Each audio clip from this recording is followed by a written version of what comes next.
श्री सरस्वती मैया की जय, श्री कृष्णचंद्र भगवान की जय।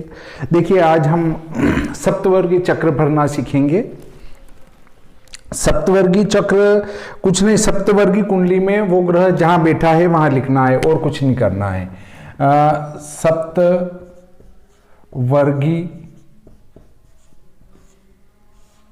चक्र,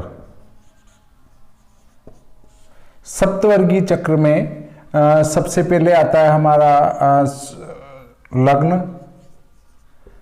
लग्न के बाद होरा, होरा के बाद द्रेष्काण, द्रेष्काण के बाद सप्तमांश, फिर आता है नवांश और द्वादशांश और त्रिशांश। ये सप्तवर्ग का अर्थ है ये 7 वर्ग की कुंडलियां।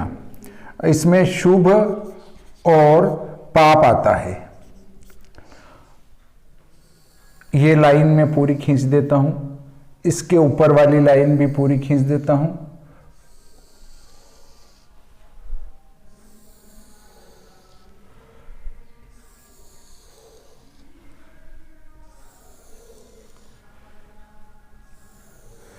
ये सप्तवर्गीय कुंडली में बना बनाया आता है, आपको बनाना नहीं है, केवल उसको भरना है। चार्ट बना है, आपको भरना है उसको। ग्रह, सूर्य, चंद्र, मंगल,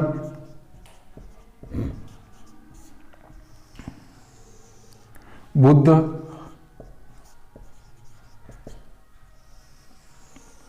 गुरु,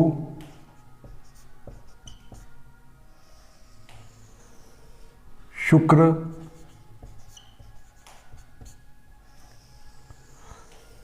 शनि,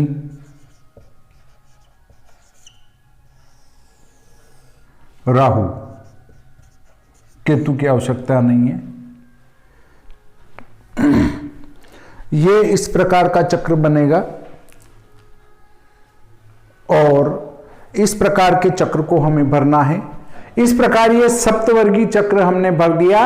और एक जगह यह भी मिलता है कि कोई भी ग्रह, यहां आप देखेंगे कि चंद्र, बुध, गुरु, शुक्र जितनी बार आया वो शुभ में जाएगा, बाकी अशुभ में चला जाएगा। तो देखिए, बुध 1, 2, 3, 4, 5, तो ये 5 शुभ में जाएगा और 2 अशुभ में चला जाएगा। तो अपने को इस तरीके से ही भरना है, ये ज्यादा ठीक है और इसको कोई देखता भी नहीं है। केवल ये समरी जरूर अपने काम में आ जाती है कि कौन शत्रु, अधिशत्रु क्षेत्री बैठा है। तो ये एक चार्ट है, इसको भरना चाहिए और भरना भी पड़ता है। कॉपी में रिक्त आता है इसका कॉलम। हाँ, और बोले, किसी को कोई समझ में नहीं आया हो प्रकरण, इसमें कोई बिंदु समझ में नहीं आया हो?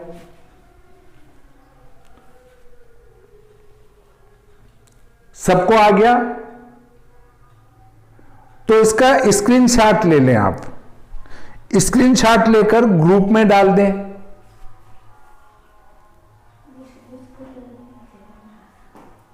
ले लिया स्क्रीनशॉट? हेलो, आवाज नहीं आ रही क्या? अच्छा, ले लिया, ठीक है। मैं साफ कर देता हूं इसको।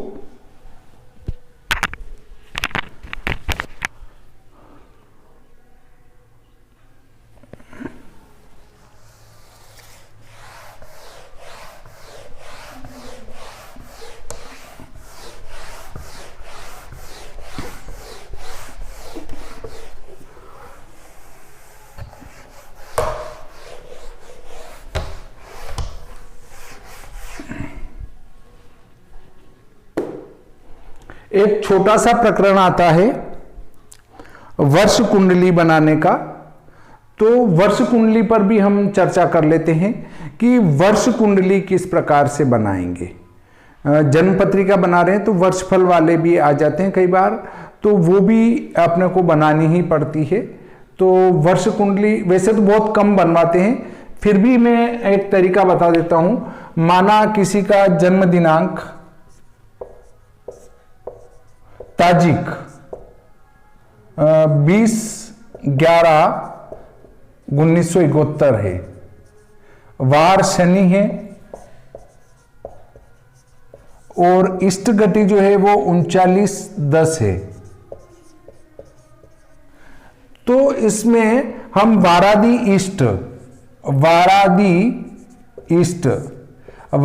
इष्ट लिखेंगे। अब आपको ये श्री भादो माता पंचांग लेना है, इसमें कोई दिमाग लगाने की जरूरत नहीं है।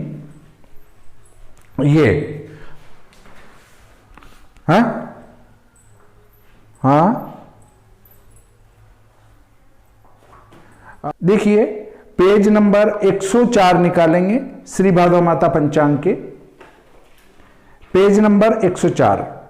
ये जो ऊपर टेबल बनी हुई है नवीन मतानुसारेण वर्ष प्रवेश सारणी, इसमें 2 भाग है।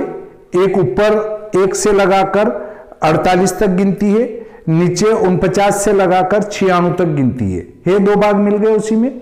तो वो गताब्दा लिखे हुए हैं, उनके नीचे वार गति पल विपल लेना है आपको, कोई दिमाग लगाने की जरूरत नहीं है।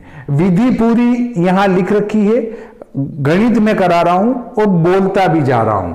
अब आप पहले जन्म का वारादि इष्ट लें, जन्म का वारादि इष्ट 7/39/10। अब गताब्दा 104 कहा था मैंने, 104 नंबर।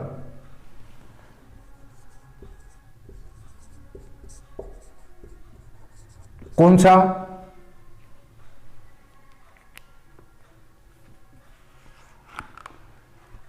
हाँ, अब आगे देखो आप 50, इस गताब्दा 50 के नीचे देखेंगे तो 6/49/7/30 आता है।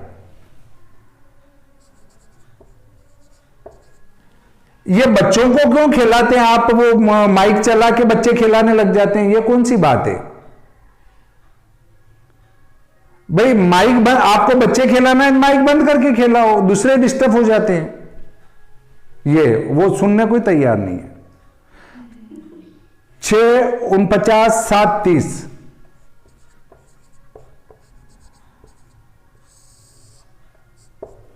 30, 10 और 7 17, 9 9 18, 4 और 3 7 और 1 8 में से 6 गए 2, 7 और 6 13 और 1 14 में से 7 गए 7। वार 7 से अधिक हो तो 7 घटा कर लेना है, ये ध्यान रखें। यहां पर 60 गति से अधिक हो जाए तो 60 का भाग लगाकर एक आगे जोड़ना है, शेष को यहां लिखना है। इसमें कोई बहुत बड़ी गणित नहीं है, चूंकि आप जन्म पत्रिका का इतना गणित कर चुके हैं तो ये एक सामान्य बात है। वर्ष प्रवेश का वारादि इष्ट, यह वर्ष प्रवेश समय का वारादि इष्ट प्राप्त हो चुका है आपको। एक वर्ष के लिए आप फल देख सकते हैं, और वर्ष कुंडली भी होती है, मास कुंडली भी होती है और दिन कुंडली भी होती है। मैं आपको और चीजें कुछ भी नहीं बताऊंगा, केवल वर्ष कुंडली बताऊंगा, मास कुंडली नहीं बताऊंगा, दिन कुंडली नहीं बताऊंगा। एक एक दिन की कुंडली बनाकर भी आप एक एक दिन का अपना फलित कर सकते हैं कि मेरा आज का दिन कैसा जाएगा, लड़ाई झगड़ा होगा, पैसा आएगा, पैसा नहीं आएगा, क्या मैं आज कुछ खरीद सकूंगा, क्या कुछ खरीद नहीं है? नहीं, एक दिन वाली विधि बहुत लंबी पड़ती है, नहीं बता पाऊंगा। मैं केवल आपको ये वाली चीज बता दूंगा, वो बहुत है। एक वर्ष कुंडली बता दूंगा, उसके बाद इसमें 50-100 प्रकार के सहम भी होते हैं। सहम से हम ये पता कर सकते हैं कि जैसे भूमि सहम, भूमि सहम को साधन करेंगे और भूमि सहम को साधन करने के बाद उसका फलकाल निकालेंगे। फलकाल जिस समय आएगा और अगर हमारा भूमि सहम बलवान है तो उस तारीख को, उस समय पर आप भूमि खरीदेंगे या भूमि लाभ होगा। या अगर आप का भूमि सहम गलत है तो उस समय जाकर आपको भूमि की हानि होगी, भूमि विक्रय होगी या घर छोड़ के कहीं बाहर जाना पड़ेगा। इसी प्रकार से विवाह सहम होता है। अगर विवाह सहम बली है तो विवाह हो जाएगा। अब आप कहेंगे मैं विवाहित हूं तो मेरा विवाह कैसे होगा? तो उस दिन पत्नी से अच्छी मधुर बात होगी और अगर वही विवाह सहम पीड़ित होगा तो पत्नी से लड़ाई झगड़ा हो जाएगा। अगर हम इन चीजों में अंदर से अंदर उतरते जाए तो ये समुद्र है ज्योतिष, और इस समुद्र में से हम एक बूंद मात्र ग्रहण कर सकते हैं। बूंद भी बहुत बड़ा हो जाता है, इसलिए कभी भी व्यक्ति को सीखने के बाद ये नहीं सोचना चाहिए कि बस मैं तो अब पूर्ण हो चुका हूं। पूर्ण तो ईश्वर है, उसके बाद हम सभी अपूर्ण हैं। मैं भी बहुत सारी चीजें नहीं जानता हूं, तो हम सभी कुछ भी नहीं जानते हैं, केवल सीख रहे हैं, अध्ययन कर रहे हैं। तो अपने को जिस चीज की आवश्यकता हो उसका सहम साधन कर लेना चाहिए कि साहब मुझे इस वर्ष में इस चीज का ज्यादा जानकारी चाहिए, तो उसका सहम साधन करो। सहम साधन करने के बाद में उसका फल काल निकालो, वो सहम कब फल करेगा, तब जाकर आपका वो फल मतलब आपका वो शुभ फल मिलने का समय आएगा या अशुभ फल मिलने का समय आएगा। जैसे इसमें अरिष्ट सहम साधन कर रहे हैं और अगर आपका फल काल आ गया और कोरोना जी भी आ गए तो हो सकता है आप गहरे बीमार हो जाएं, या कोई जिनका मृत्यु समय जैसा आ गया तो वो चले भी जाए, ऐसा भी उसमें निकाल सकते हैं सहम के लिए। तो सहम साधन के लिए क्या करना पड़ेगा? पहले तो इससे आपको ग्रह स्पष्ट करने पड़ेंगे, फिर भाव स्पष्ट करना पड़ेगा। अब इस भाव में से ये घटाओ और ये ग्रह जोड़ो, तब जाके वो सहम आएगा। ऐसी बहुत सारी शर्तें हैं, अलग अलग सहम साधन के लिए अलग अलग प्रकार की शर्तें लागू होती है। तो सहम के बाद हद्दा बल भी निकलता है, उसके बाद आप इसकी मुंथ वो त्रिपता की चक्र भी बनता है। त्रिपता की चक्र भी इसमें बहुत ही उपयोगी सिद्ध होता है, जिसमें वेद देखा जाता है। अगर चंद्रमा का किसी पाप ग्रह के साथ वेद हो रहा है तो उस वर्ष में कोई न कोई घटना घट सकती है, ऐसी संभावना है।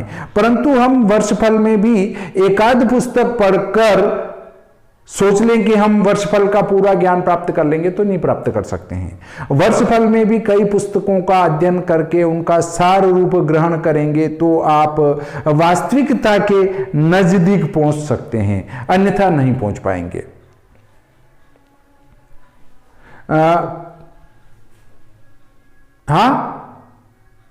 हाँ वेद नहीं, यहां वेद तो अपन बात ही नहीं कर रहे हैं।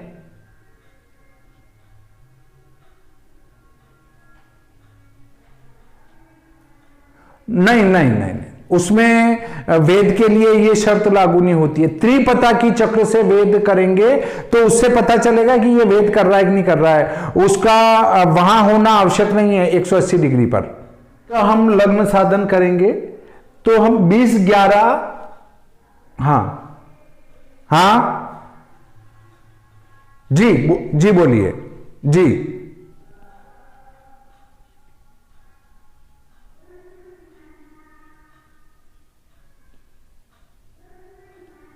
हाँ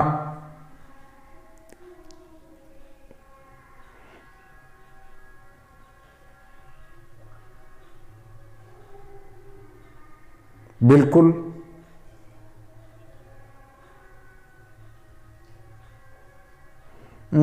देखिए वो जो प्रश्न कर रहे हैं उनको प्रश्न करने दो, क्योंकि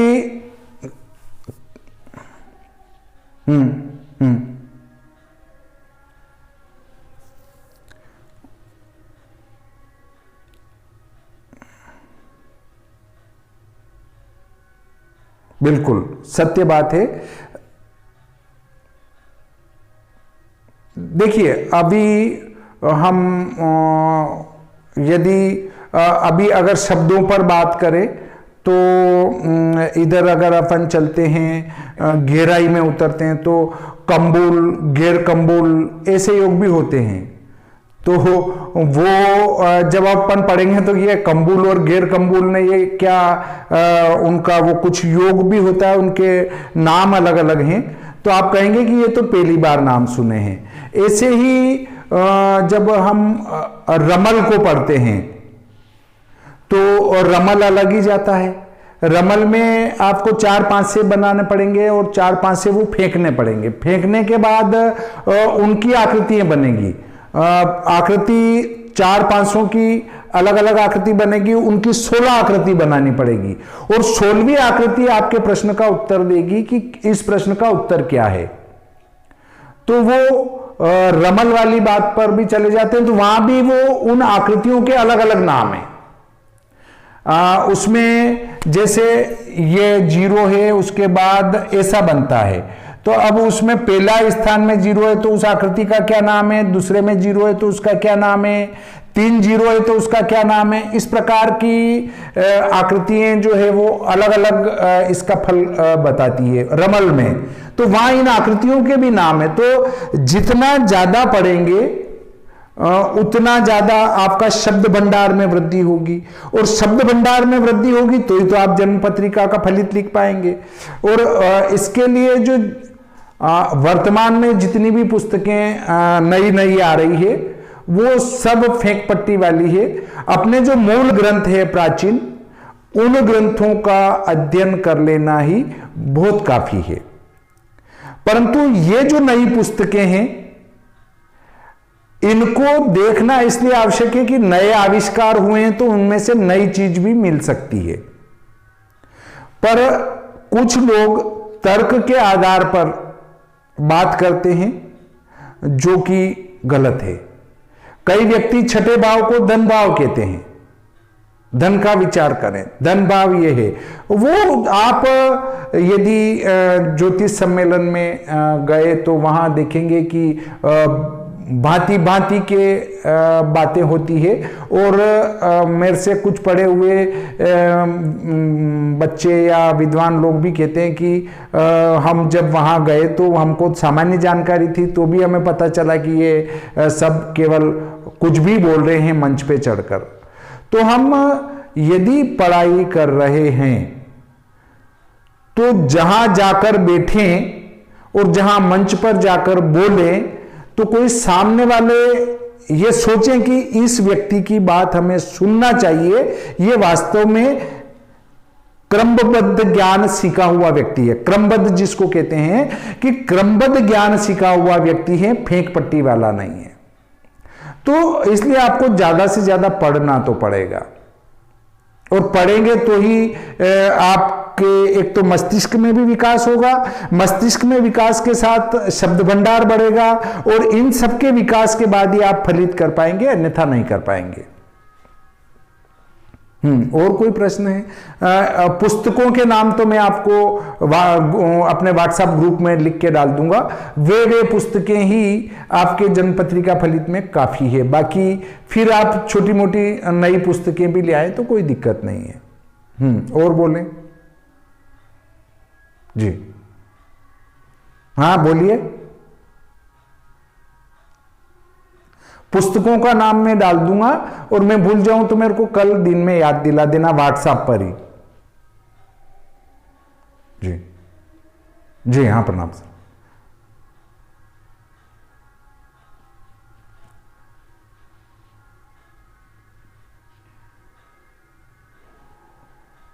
बस वो का वही क्रम जो उसने बताया था, वो का वही क्रम ले लो। बिल्कुल बिल्कुल बिल्कुल बिल्कुल। अरे 1-4-7 नहीं, यहां क्रम नहीं बताया था। हाँ वो, हाँ हाँ हाँ हाँ हाँ हाँ हाँ, उसी क्रम को पकड़ लो। और बोले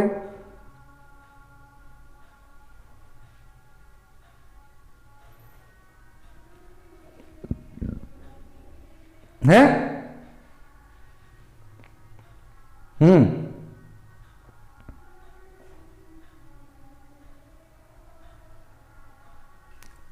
आहर गण में 4 शेष।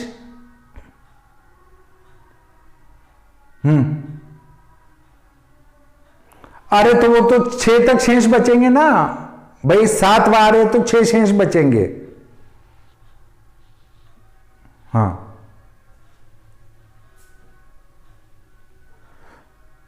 हाँ, किसी का और कोई प्रश्न नहीं है?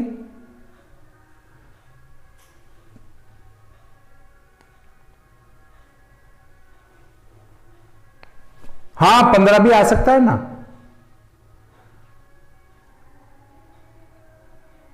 15 में से 7 नहीं निकालेंगे, 7 निकाल के फिर 7 निकालेंगे। भाई वार को 8 करना ही नहीं है आपको, वार हमेशा 7 या 7 से कम होना चाहिए। तो 8 बचे तो 8 में से फिर 7 और घटा लो।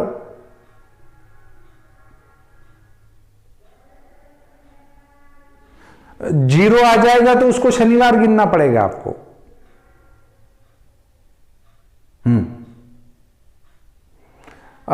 7 तो रखेंगे और 7 आप चाहो कि घटा दें तो घटा दो, भले उसको जीरो को शनिवार के देना।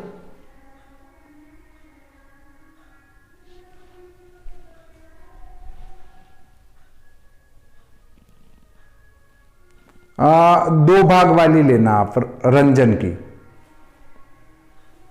रंजन रंजन रंजन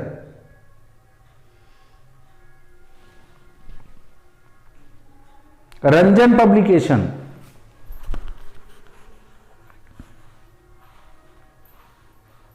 वो मैं सब कल लिख के डाल दूंगा डिटेल में। हाँ हाँ, ये तो बढ़िया है। हाँ